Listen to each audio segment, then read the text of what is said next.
I'm Elisa Parenti from Washington, and you're watching Bloomberg Technology. Let's start with a check of your first word news.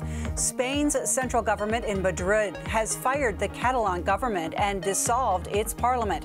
That's after the region's declaration of independence. Spain's government was granted the authority as part of emergency measures today. It's calling for a new regional election on December 21st. Press Secretary Sarah Sanders says the White House supports the Spanish government's constitutional measures to prevent Catalonia's push for independence. State Department spokeswoman Heather Nauert says both NATO allies cooperate closely to advance shared security and economic priorities. The State Department today published the list of businesses and individuals at risk for U.S. sanctions because of links to Russia's defense and intelligence agencies nearly a month after that list was due. The penalties were required by a sanctions bill Congress passed in July in response to Kremlin interference in the U.S. presidential election. Another high-profile Republican retirement could be on the horizon. The Atlantic reports senior Utah Senator Orrin Hatch is telling friends he plans to retire at the end of his term. The Atlantic also reports former Massachusetts governor and GOP presidential nominee Mitt Romney plans to run if Hatch steps down. Global news 24 hours a day, powered by more than 2,700 journalists and analysts in more than 120 countries. This is Bloomberg.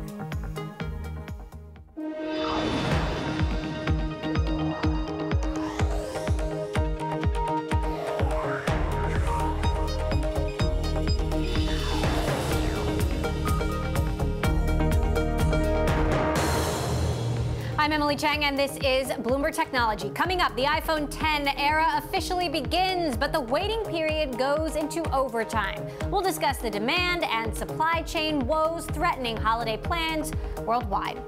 Plus, Expedia's lousy summer. Shares dive on the heels of a third-quarter earnings report that disappointed across the board. We'll hear from new CEO Mark Okerstrom. And NuTonomy now rides with Delphi, announcing a $450 million tie-up that's put the self-driving sector on notice. NuTonomy CEO Karl joins us to discuss the partnership. But first, to our lead. If you haven't already pre-ordered your iPhone X, get ready to wait longer than expected.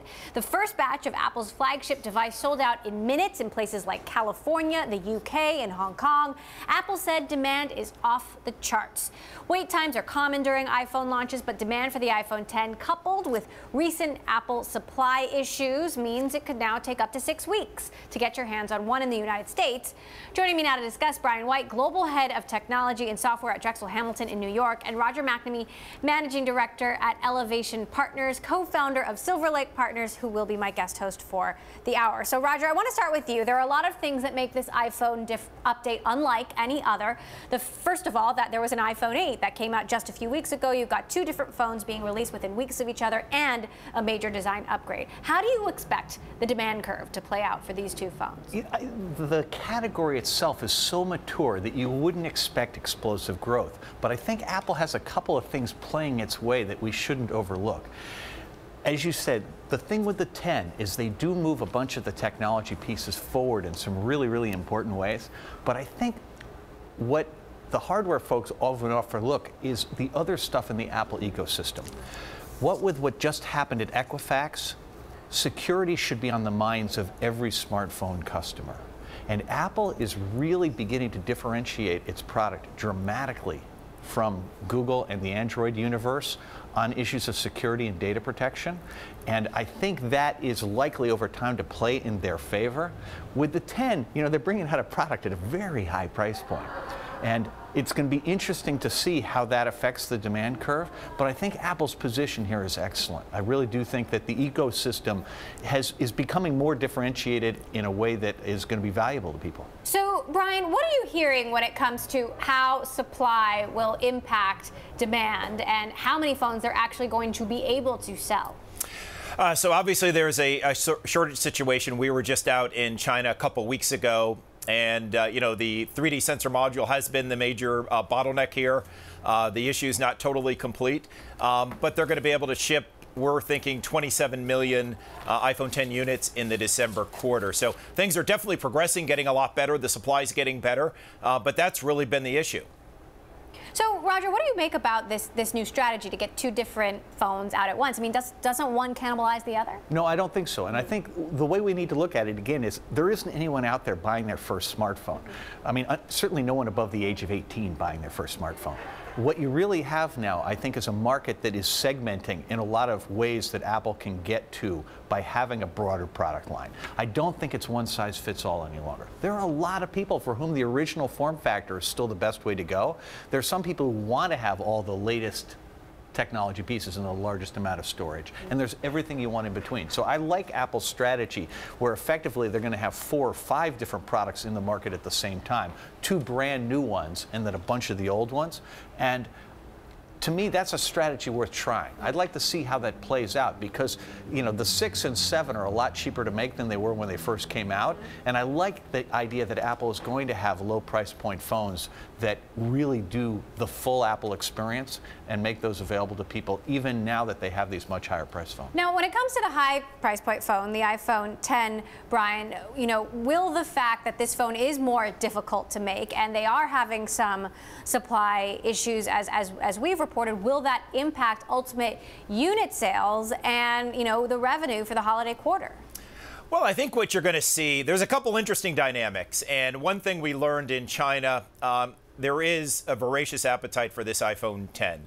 So obviously they're raising the price here, but there's a very strong appetite. The other thing we noticed was that iPhone 8 was fairly muted, but there is a trade down to iPhone 7. So they're really being able to bifurcate this smartphone market with this strategy. Now they play in the ultra luxury smartphone segment, and they can offer lower end price points, you know, $150 lower than the iPhone 8 with the iPhone 7.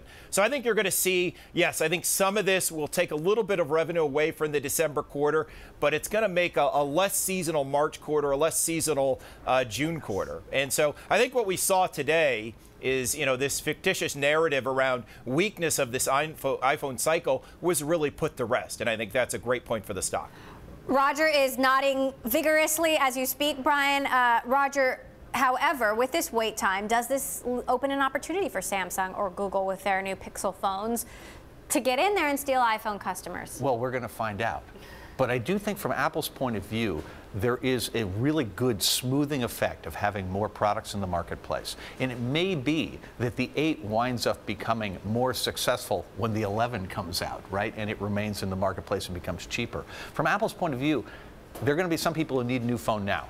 They're going to wind up with an 8. Right. And there are going to be a lot of people who sit there and go, wait a minute, the iPhone 7 is a really capable phone. It does everything Apple does. It does it really well. I'm going to take one of those. It's at a much lower price point.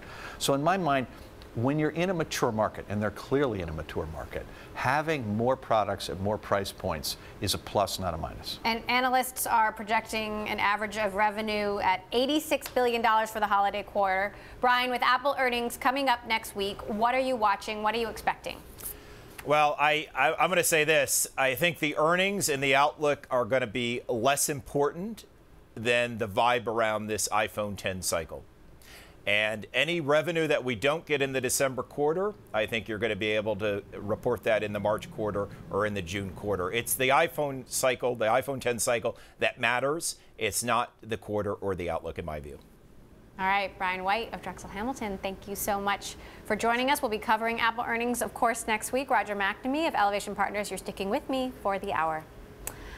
Well, Facebook, Twitter, and Google have agreed to another hearing on Capitol Hill next week. The top lawyers for all 3 companies are confirmed to appear before the Senate Judiciary Committee's Crime and Terrorism Subcommittee on October 31st. The next day, they're scheduled to attend more hearings on Russian exploitation of their networks during last year's U.S. elections. Meantime, Facebook said it will start disclosing more about political ads on its network. Political advertisers will have to verify their identities and locations. Also, their ads will be appended with a paid-for by disclosure. Facebook is also building an archive of federal election ads. We're going to talk about that a little bit more later this hour. Coming up, shares of Expedia tumbling on the company's earnings results. We'll hear from CEO Mark Okerstrom about what happened last quarter and if online travel can bounce back. This is Bloomberg.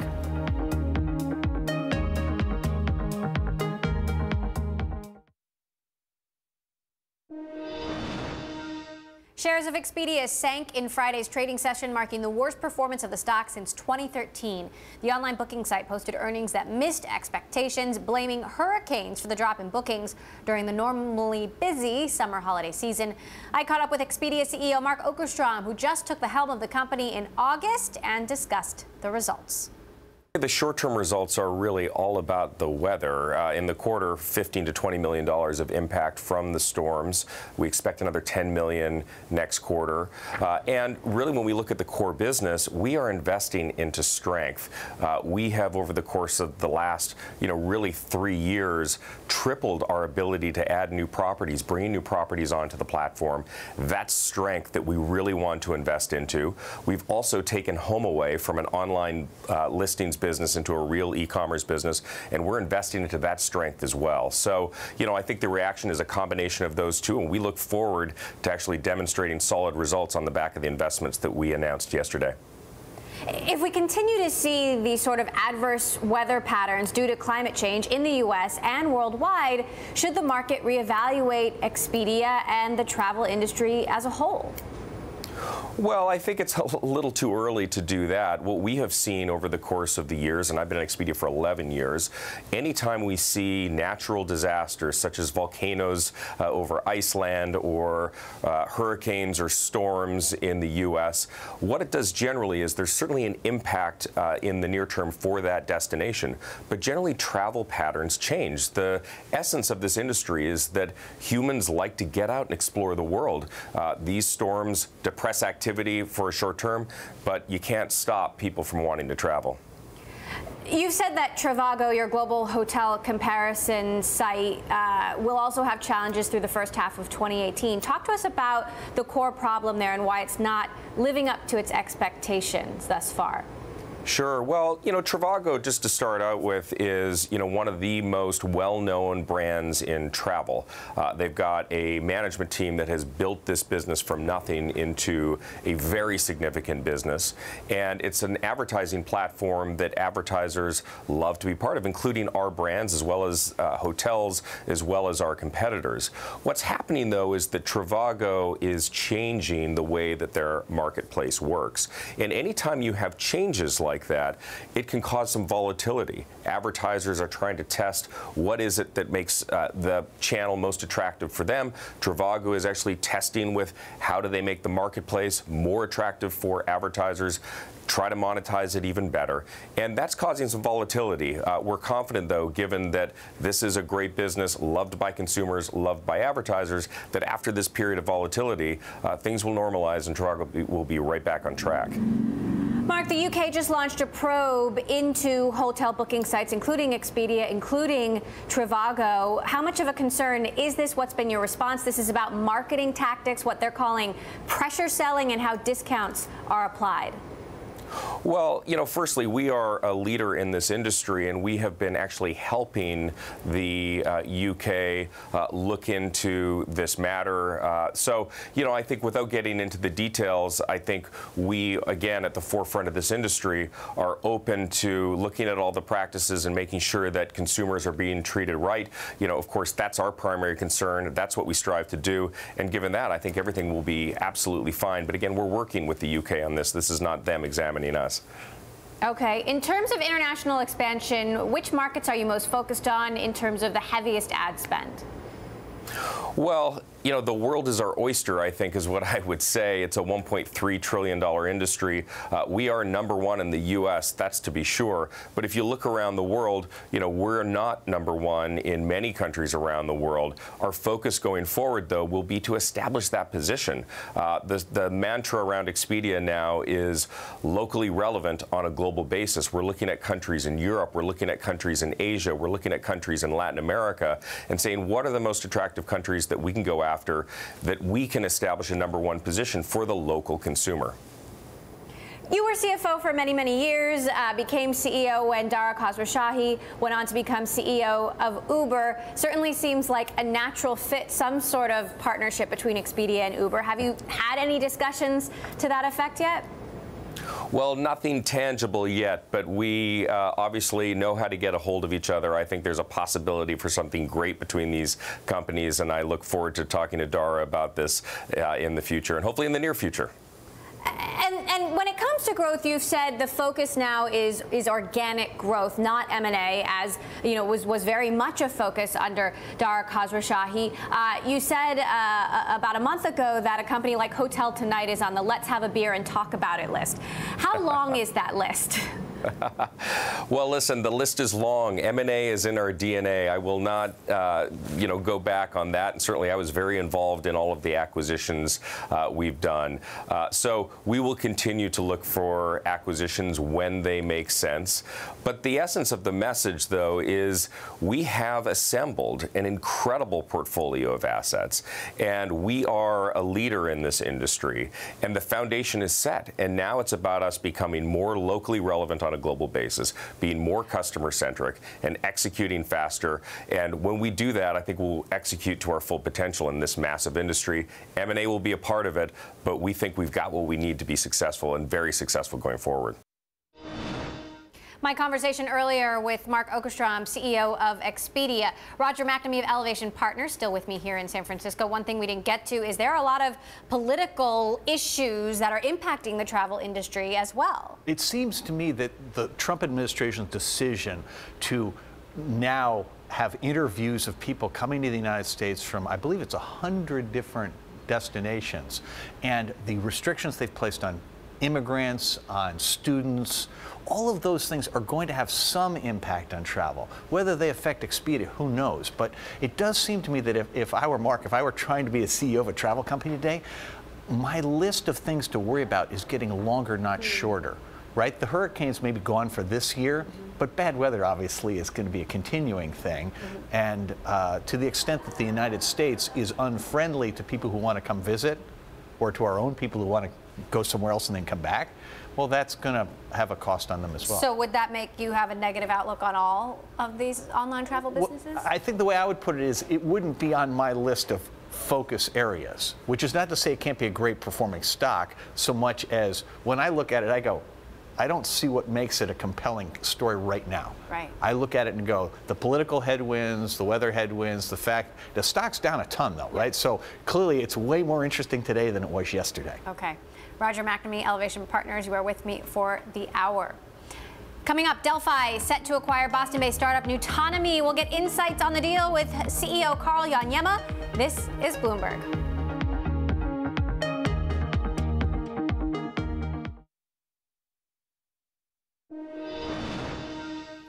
Earlier this week, we learned Delphi has agreed to purchase the Boston-based autonomous driving startup NuTonomy for $450 million. NuTonomy has previously partnered with major automakers, including Jaguar Land Rover, Peugeot, and ride-hailing company Lyft.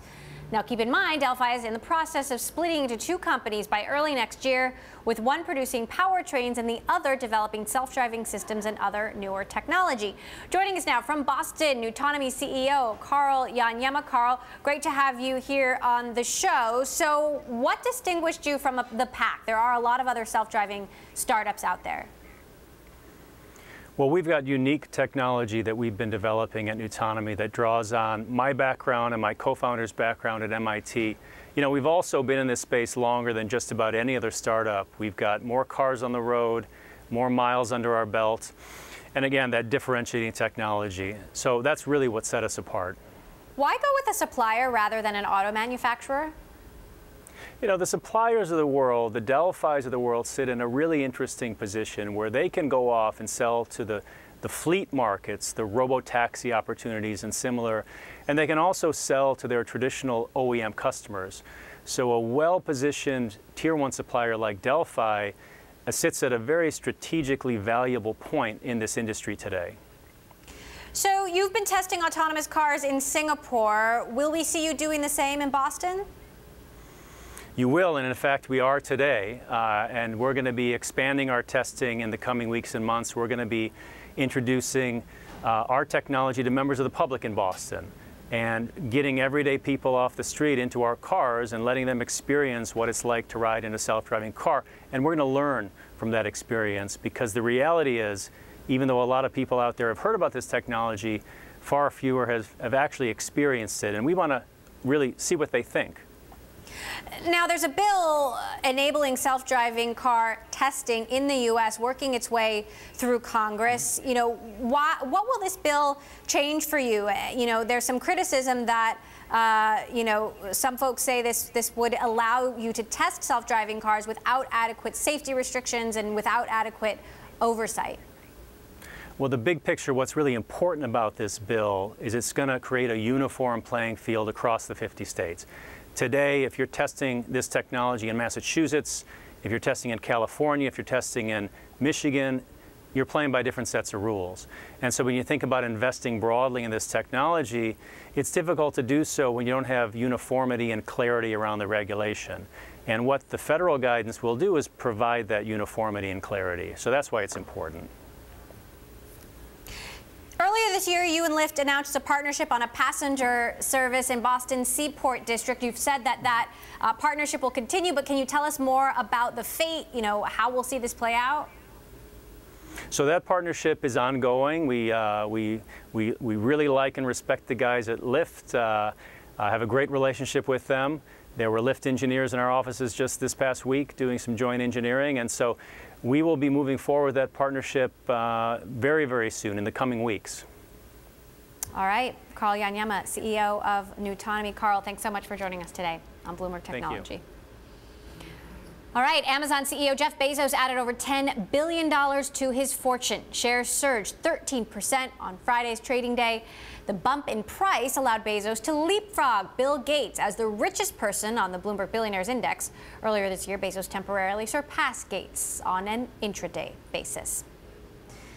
Coming up, Google shares hit a record high, but next week the company heads to Washington for hearings on Russian interference in the U.S. election. We will dig into what is expected. And if you like Bloomberg News, check us out on the radio. You can listen on the Bloomberg Radio app, Bloomberg.com, and in the U.S. on SiriusXM. This is Bloomberg.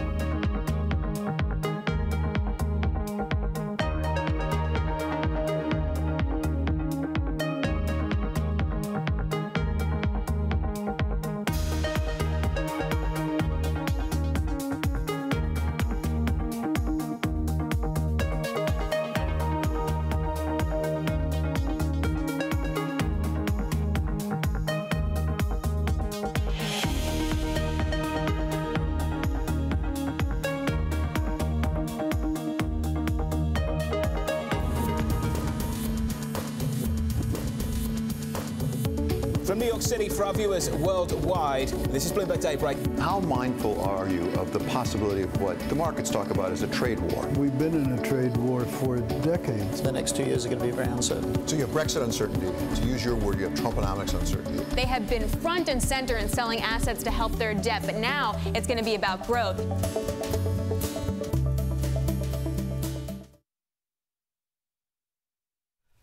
I'm Mark Crumpton in New York. You're watching Bloomberg Technology. Let's begin with a check of First Word News. Prime Minister Mariano Rajoy says Spain is firing the Catalan government as part of emergency measures the Senate approved following the region's declaration of independence. The government has been authorized to dismiss the regional government and curtail the Catalan parliament's powers. Rajoy is calling for a new regional election on December 21st.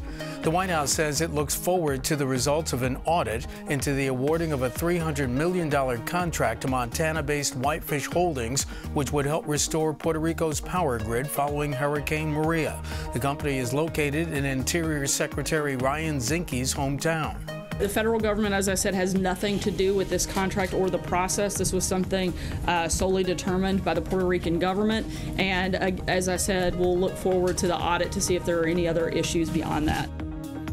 Secretary Zinke said he, quote, had absolutely nothing to do with the awarding of the contract. About 75% of Puerto Rico remains without power more than a month after the hurricane. Defense Secretary Jim Mattis visited a U.S.-South Korean military observation post in Seoul. He looked across the border into North Korea. Secretary Mattis was briefed on conditions along the border created by a truce that halted the Korean War in 1953. Mattis emphasized the Trump administration nation's push for a diplomatic solution to tensions with Pyongyang, but he added America is prepared to take military action if the North doesn't halt its development of missiles that could strike the United States. The spokesperson for the U.S.-led coalition says he incorrectly announced a ceasefire had been reached between the Iraqi central government and the country's Kurdish minority. Colonel Ryan Dillon says while talks are ongoing and clashes have stalled, an official ceasefire had not been declared. Long-simmering tensions between Erbil, the capital city of the Kurdistan region, and Baghdad escalated after the Kurds held an independence referendum last month. Australia's High Court has disqualified the country's Deputy Prime Minister over a 116-year-old constitutional ban on dual citizens serving in Parliament. Barnaby Jones said he'd always prepared for this outcome. I respect the verdict of the court. We live in a marvellous democracy, and with all the checks and balances that have given us all the freedoms that we see. So I thank the court for their deliberations. I respect the verdict of the court. The ruling could cost the government its slim majority in Parliament. Joyce will be able to stand for re-election. He renounced the New Zealand citizenship he says he unknowingly inherited from his father. Global news 24 hours a day, powered by more than 2,700 journalists and analysts in over 120 countries. In New York, I'm Mark Crumpton.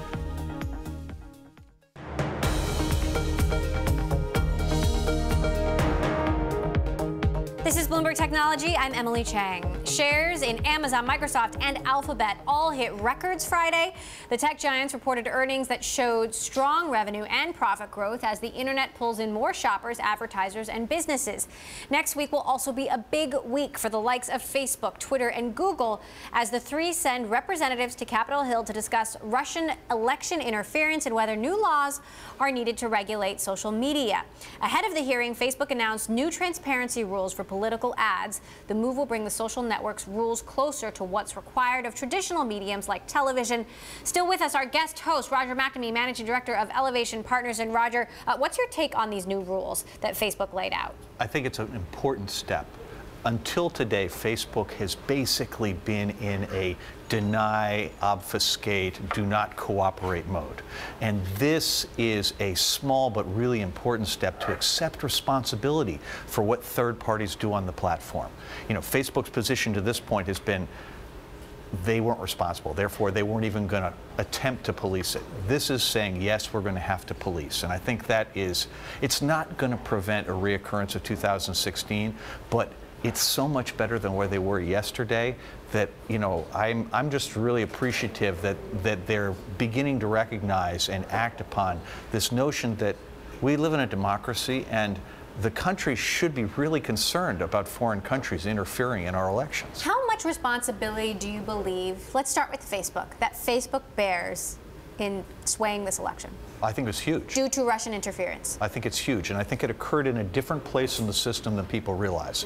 So I think they were absolutely essential to Trump's nomination, and really the role that Facebook has played in polarizing the country cannot be overstated.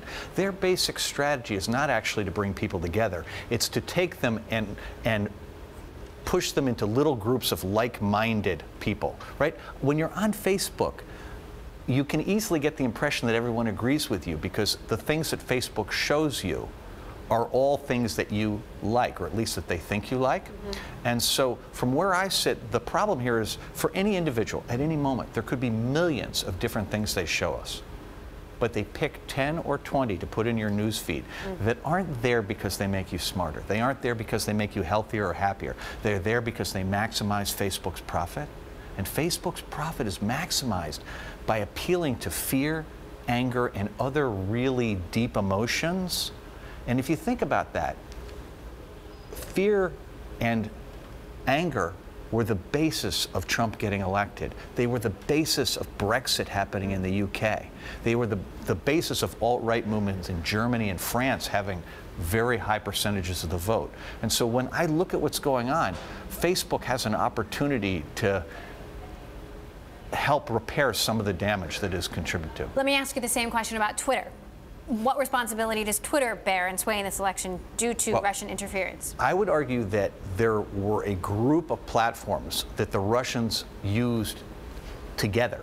So they would start on 4chan and Reddit, which are very specialized places where angry people hang out. They then move things onto Twitter to get the press engaged. And then once they got it up to a certain level, they blow it out globally on Facebook. There were other things they did. They did a lot of stuff inside Google to both, to affect the way people would get search results and then the use of YouTube. So everybody played a role. And it was almost like a symphony with the Russians conducting it. Incredibly clever. And the problem here is that the things that made it possible in the first place are all still in place. We should all anticipate that in 2018, we won't just have the Russians trying to manipulate the outcome. You'll have people from all over the place, including people inside the United States. And essentially, if you're a corporation and you don't like some law, you can use all those same techniques, scare a whole bunch of people into voting your way. Because the problem is that Facebook in particular has a business model based on appealing to your deep emotions. They make you vulnerable by getting you addicted to their product, right? And if you think about it, there are 1.3 billion people who are on Facebook every single day. That doesn't make Facebook a bad company, but it means they do have a responsibility for making sure those people don't hurt themselves. So how do we prevent this from happening?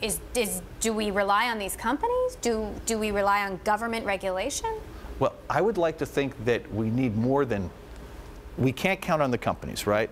So far, it has been public pressure that has brought these very small baby step changes that we're seeing so far.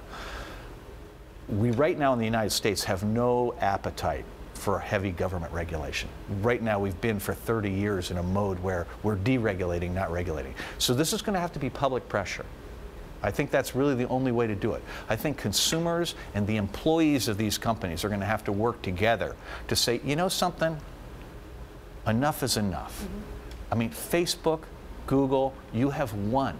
You have achieved these massive monopolies. There is no threat to your monopolies. Nobody coming to take it away from you.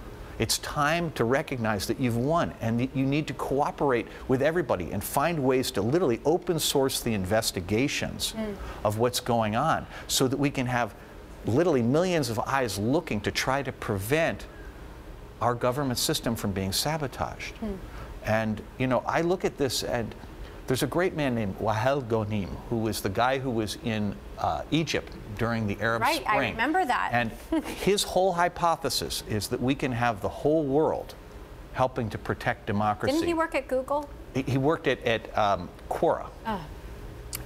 But Wael's whole theory is what we really need to do is get everybody re-engaged in democracy, right? In a sense, we've all become too complacent. We're sitting back and letting other people do it.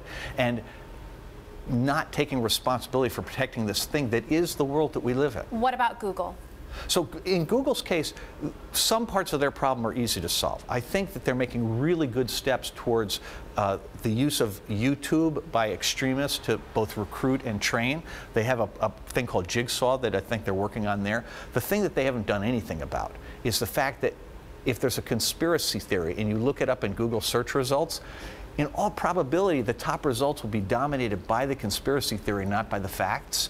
And that is a hard problem. Just as at Facebook, these are not things where you can put 5, 10, 20, 30,000 people and police it. The algorithms themselves create this problem. The very business model of these companies creates the problem. And I would really like to see them say, you know, we may not be quite as profitable as we would have been, but at least we're going to live in a country where democracy still works. Okay, I wonder how likely that is, though. We had former HP CEO Karl Fiorina on Bloomberg Television earlier today talking about the sheer scale of these companies. Take a quick listen to what she had to say. I think what these megatech companies now need to think about, and what the American people need to think about, and I'm no fan of regulation, the power they are amassing is enormous. The power to influence, in all kinds of ways. And so I frankly find it disingenuous for, say, Facebook to say, oh my gosh, we didn't know our platform was being misused. These companies have amassed enormous power. Do you think, you've been fairly vocal that the power of these companies is dangerous. You know, Well, fairly vocal is an understatement. We've done literally nothing else for the last year but try to get a conversation. So what do we do about that? So in my mind, again, public pressure is the most important starting point. We need to have an education campaign. People don't know the problem. So the acting Attorney General, Rod Rosenstein, made a statement yesterday that was just transparently ridiculous. He was going, the American public's too smart to fall for Russian ads. He doesn't actually understand what happened. And so the first thing we have to do is have this conversation and get everybody up to speed on the facts, that advertising is this much of the problem, that bots and groups and events and the coordination across multiple platforms, those things are much more important in aggregate than the advertising was. So the fixes you put in place for advertising are really important, but they're only a piece of it. And we're going to be playing whack-a-mole for years. And the reason we're going to play whack-a-mole is because the algorithms that determine what people see inside Facebook and Google in particular they're easy to manipulate because they favor things that are either angry or fearful. And we've got this huge problem that campaigns that have a negative message are, in effect, get much better support by Facebook and Google because their messages get shared a lot. And people who come in, as the Remain campaign around Brexit came in saying, stay the course, we're going to be sensible. Well, nobody shared that. But the other side, the Leave campaign, comes out and says, oh my gosh, these immigrants are going to take away your job and your culture. And people shared that like crazy. So whatever number of dollars the Leave campaign spent, was leveraged enormously by people sharing, and it's a big problem. Roger, we are going to be covering these hearings all week long next week. I knew you would have a lot to say. Don't hold too much hope for the hearings, okay? The hearings are just lawyers talking to members of Congress. We don't have the real people in there. They're going to dissemble, they're going to dodge, and frankly, it looks to me like they're setting up Twitter to be the fall guy. Don't fall for that. All right. Well, it will continue to play out. Roger McNamee, you are sticking with me. Roger of Elevation Partners. Quick disclaimer, we should mention Bloomberg's parent company is developing a global breaking news video network for Twitter. Well, Uber's new UK non-executive chair is a former senior advisor to the Bank of England. Laurel Powers-Freeling will join the ride-hailing company to aid the struggling UK business. Uber is dealing with a revoked London license and the departure of its Northern European head last month. Powers-Freeling is also a former executive of Libor's administration unit. The ride-hailing company also announced its new chief legal counsel, Tony West, who comes from PepsiCo, will join the startup. Coming up, cybersecurity company Forescout makes its public trading debut. You'll hear from its CEO next. This is Bloomberg.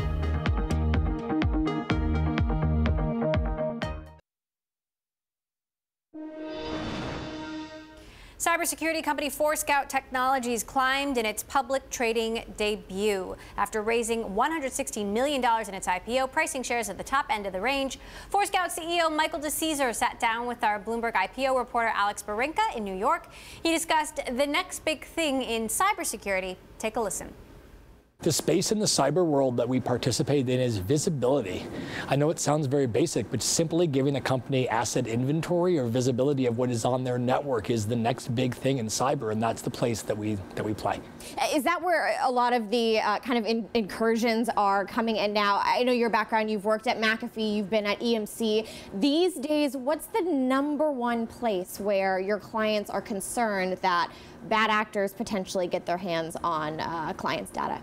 I think what we've seen over the last 5 or 6 years is an incredible growth in what you'd call IoT, just the number of devices that are coming onto a company's network, just like your house.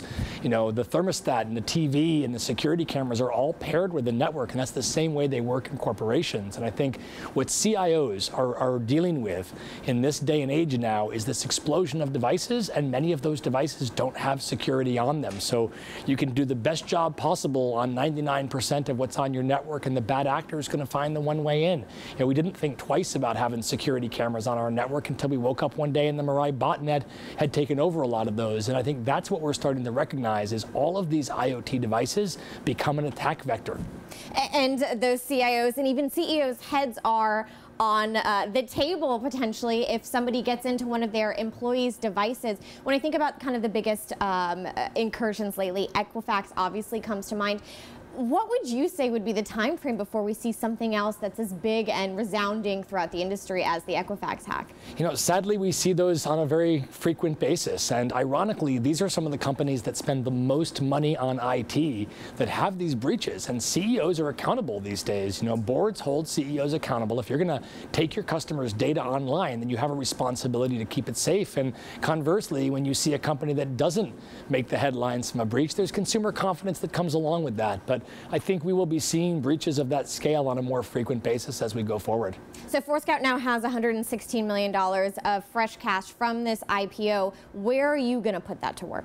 So, you know, the opportunity that we have in front of us of selling visibility, we have 17% of the Global 2000 that uses our product at scale, but that leaves 83% of the Global 2000 that doesn't. And many of those organizations do not have a strategy in place for visibility. If you ask a typical CIO if they know with clarity what's on their network, the answer is no. Because if you did, you wouldn't let the bad thing in to begin with. So, you know, we are a financially responsible company, but we will continue to invest those dollars back in engineering and sales and other areas so that we can kind of help keep the world a safer place and keep customers safe through visibility. That was Forescout CEO Michael Decesare speaking with our own Alex Barinka. Coming up, Baidu on Friday posted its worst day since July 2015. China's biggest search engine is struggling to keep investors happy. We'll discuss next. This is Bloomberg.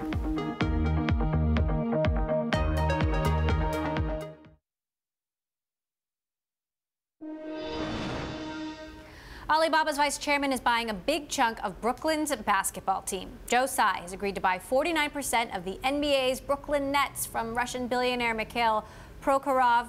The deal would value the Nets at an NBA record $2.3 billion. That's according to people familiar with the transaction. Tsai would have the right to buy the remaining stake of the team in 2021. The sale will not include the arena where the Nets play, Brooklyn's Barclays Center. The Nets declined to comment on this story. Well, one day after forecasting lower than expected revenue, Baidu is asking its investors for patience. Shares of China's biggest search engine fell as much as 10% due to the news. Baidu appears to be suffering from self-imposed ad and content curbs around a politically sensitive gathering of China's Communist Party leadership in October. Joining me now to discuss, Bloomberg's Selena Wang, who covers Baidu. Also with me, our guest host for the hour, Roger McNamee of Elevation Partners. So, Selena, talk to us about what's behind Baidu's numbers and the future here. So there's a pretty outsized impact on the investor side. Now, forecasts missed their targets. They also had these self-imposed ad restrictions. Their earnings came just days after the Chinese Communist Party Congress, so it wasn't great timing there. And so the positive side is that, okay, this might just be a one-time problem. Sales will recover next quarter, but overall, there's still political headwinds when it comes to Baidu. They have a big content section, which is up for stronger censorship restrictions over time. We've seen Xi gradually tighten internet policy throughout the several years. Roger, what's your take on what we're seeing in China? You know, even further crackdown on these internet giants. To me, the issue in China, I'm really curious about your thoughts on this, is that we're always going to have things like this, that there is a bit of a black box to the government policy around China that for investors will be an issue every quarter for the indefinite future. And that for all the opportunity, you're always going to have these moments of uncertainty where the numbers are affected by some government policy or by trying to get out of the way of a government policy.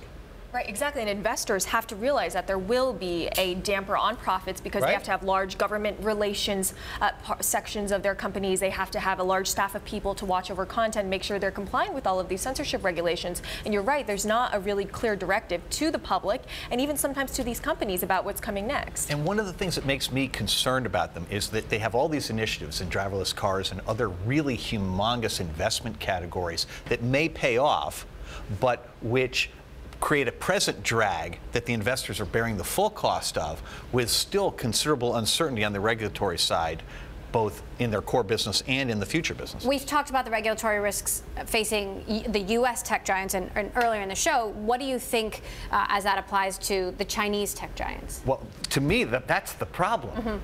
I at least have some frame of reference for how U.S. regulation works. China is a different culture. They have different values, and they have a different set of opportunities. And candidly, I spent a lot of time figuring out the Chinese market as it was beginning and realized if I wasn't going to live there, there was absolutely no way for me to be an expert at it. So I basically stopped investing in China, knowing I was giving up a lot, at least stopped investing directly. Because to me, the domain expertise necessary as an investor to compete with the locals was more than I could do from California. Selena, last question. What are the trends coming out of this Party Congress meeting that you believe we should be watching over, say, the next year? Well, when you talk to people who are close to Baidu, they say Robin Lee's not super concerned about the Chinese Congress Party. I mean, it's business as usual. I mean, they are really doubling down on artificial intelligence. There's obviously headwinds on the regulatory side, but they also have the benefit that China has come out and said that they want to be the leader in AI over the next several years, the global leader. They're going to be backing companies like Baidu, like Alibaba, which just announced they were putting $15 billion into AI. So this is actually, it's a positive and a negative. They have state backing for things like AI, but also government headwinds in their emerging tech ambitions and their core business. All right, Selena Wang, Bloomberg Tech, thanks so much. Roger McNamee of Elevation Partners, always great to have you here on the show. Thank you so much for being so generous with your time today. And thank you all for watching. That does it for this edition of Bloomberg Technology. A reminder, we're live streaming on Twitter. You can check us out there at Bloomberg Tech TV weekdays, 5 p.m. in New York, 2 p.m. in San Francisco.